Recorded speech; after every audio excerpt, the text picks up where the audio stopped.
तो बाबा साहब की मूर्ति पर माला पहनाना छोड़िए, उनके आगे कुछ भगवानों की आकृति भी बनने लगी है दिल्ली में। पहचान रहे ना आप? अब पता नहीं वो बाबा साहब के चरणों के पास क्यों बना दिया आप, मैं इतना अपमान, और कोई भावना आहत नहीं हुई किसी की।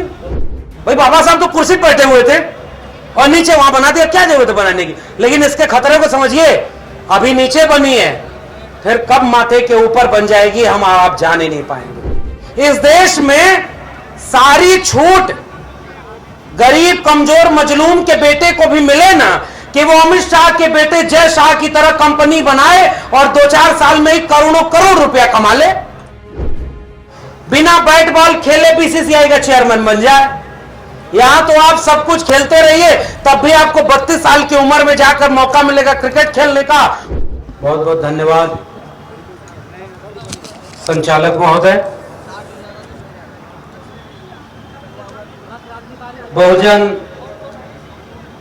बहुसंख्यक समाज की वाजिब और समुचित हिस्सेदारी के लिए आयोजित न्याय अधिकार महाकुंभ में आए हुए आप सभी देश भर के सभी सम्मानित लोगों को मेरा क्रांतिकारी जय भीम, जय मंडल, जय संविधान है, इंकलाब जिंदाबाद है। नाम तो इसका रखा गया है महाकुंभ। पहली आपत्ति मैं इसी से दर्ज करूं। अब कुंभ शब्द देखिए कहां से आया है,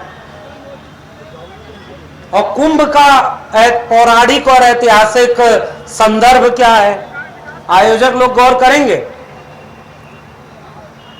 यह है ना वहां वाला शब्द जिधर से दिक्कत है। बुजुर्ग लोग भी बैठे हैं, आप लोग बताएं, है ना उधर का। अब उसके बाद आयोजकों ने क्या सोचकर इसको नाम रखा होगा, वो वाला तो नहीं रखा होगा। आयोजक तो वैचारिक लोग हैं, वी द पीपल, पैगाम और तमाम जो संगठन के लोग, मैं जानता हूं ये लोग बहुत मेहनत कर रहे हैं, बहुत संसाधन जुटा करके, लोगों को जुटा करके ये आयोजन जो करते हैं, ये बहुत बड़ी बात है। पिछले दिनों भी आयोजन किया था, फिर कर रहे हैं और लगातार करते जा रहे हैं।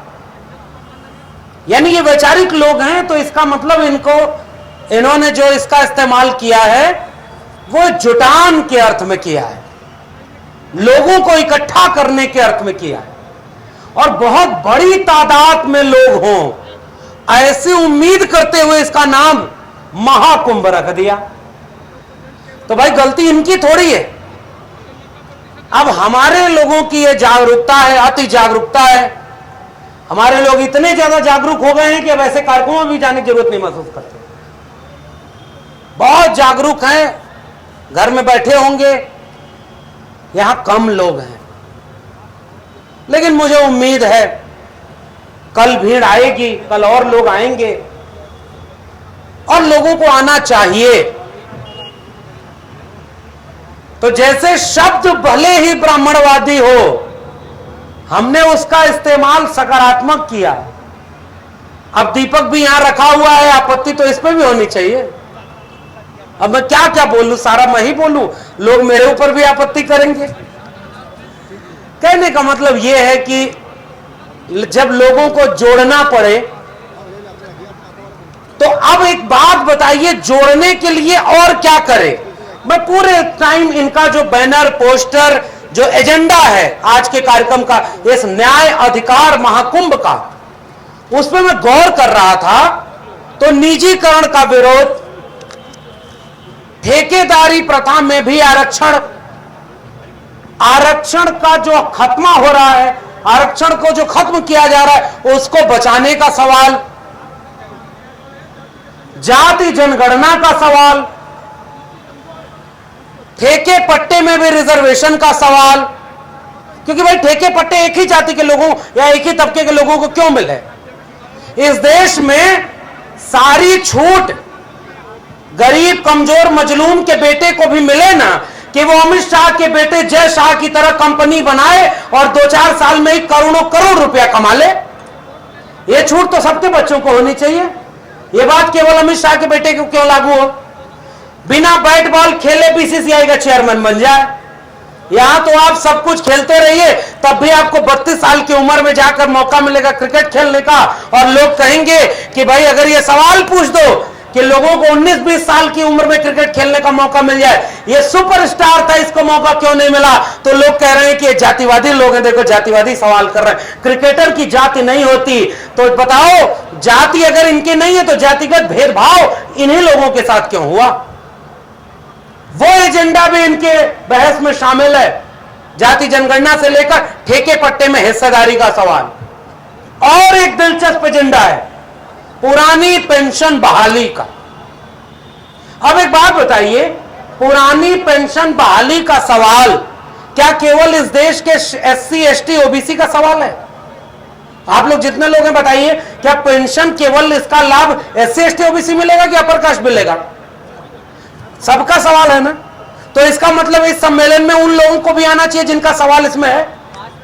संविधान को बचाने का सवाल किसी जाति का सवाल है कि देश का सवाल है?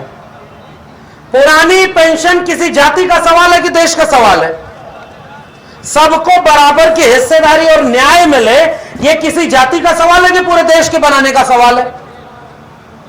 लेकिन मैं तो परेशान हूं यह बात सोचकर और विचार कर रहा हूं कि संविधान को बचाने की कोई भी रैली पूरे देश में आप देखो, उसकी अगुवाई इस देश का वंचित शोषित बहुजन समाज ही कर रहा होगा।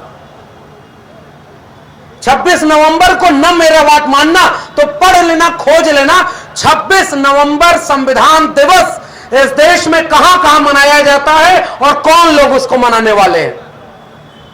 मैं तो आपको एक प्रयोग के रूप में एक सैंपल दे रहा हूं।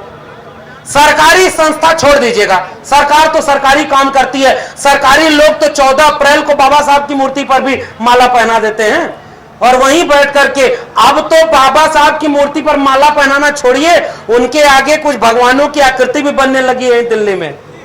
पहचान रहे ना आप? बन रही है ना आकृति। अब पता नहीं वो बाबा साहब के चरणों के पास क्यों बना दिया। अब मैं इतना अपमान, और कोई भावना आहत नहीं हुई किसी की। भाई बाबा साहब तो कुर्सी पर बैठे हुए थे और नीचे वहां बना दिया, क्या जरूरत है बनाने की? लेकिन इसके खतरे को समझिए, अभी नीचे बनी है, फिर कब माथे के ऊपर बन जाएगी हम आप जान ही नहीं पाएंगे। तथागत बुद्ध को अवतार घोषित कर दिया कि वो विष्णु के अवतार हैं, जिन्होंने किसी भी ईश्वर को मानने से मना कर दिया था। गौतम बुद्ध अनीश्वरवादी थे, वो आत्मा और ईश्वर को नहीं मानते थे। तो जो आत्मा और ईश्वर को ही न माने, मूर्ति पूजा को ही न माने, उन्हीं को भगवान बना दो। इस देश में यह हुआ कि नहीं हुआ? डॉक्टर अंबेडकर ने यह बात कही कि मुझे मूर्तियों में मत खोजना, मैं आपको किताबों में मिलूंगा। डॉक्टर अंबेडकर की ही मूर्ति बनवा के पूज रहे हैं ये सारे लोग जो अंबेडकर का विरोध करते हैं।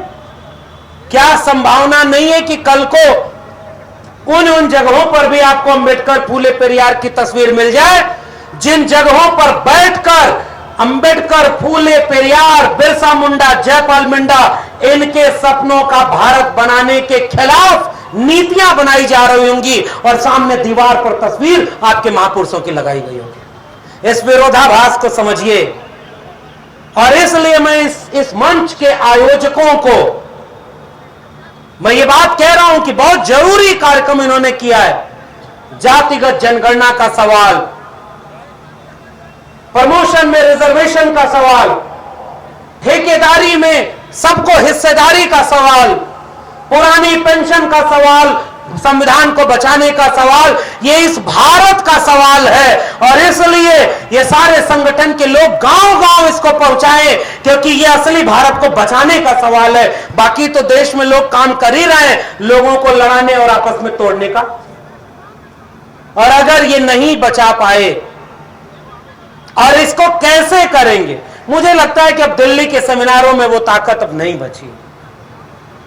हम सारे वो लोग जागरूक लोग हैं जो सब ये बात जानते हैं, वही इस पंडाल और इस मंच पर आए। मैं भी वही सारी बात बोल रहा हूं जो हर जगह बोल रहा हूं। यही सीमा आपकी भी है और मेरी भी है। और इसलिए मैं ये गुजारिश करके अपनी बात खत्म कर रहा हूं कि आओ इस मशाल को गांवों तक ले चले। आयोजकों का अभिवादन, हिम्मत की है इन्होंने। मैं इनकी हिम्मत को सलाम करते हुए ये चाहूंगा कि इस वैचारिक और आंदोलन की लड़ाई को भारत के गांव-गांव तक पहुंचाया जाए, ताकि आने वाले वक्त में हम उस भारत को बचा सकें जिसको बनाने के लिए हमारे पुरखों ने शहादत दी। सावित्रीबाई फूले, फातिमा शेख, उन्हें याद करते हुए आज के दिन, अपने पुरखों को याद करते हुए मैं अपनी बात खत्म करता हूं। बहुत बहुत शुक्रिया, धन्यवाद।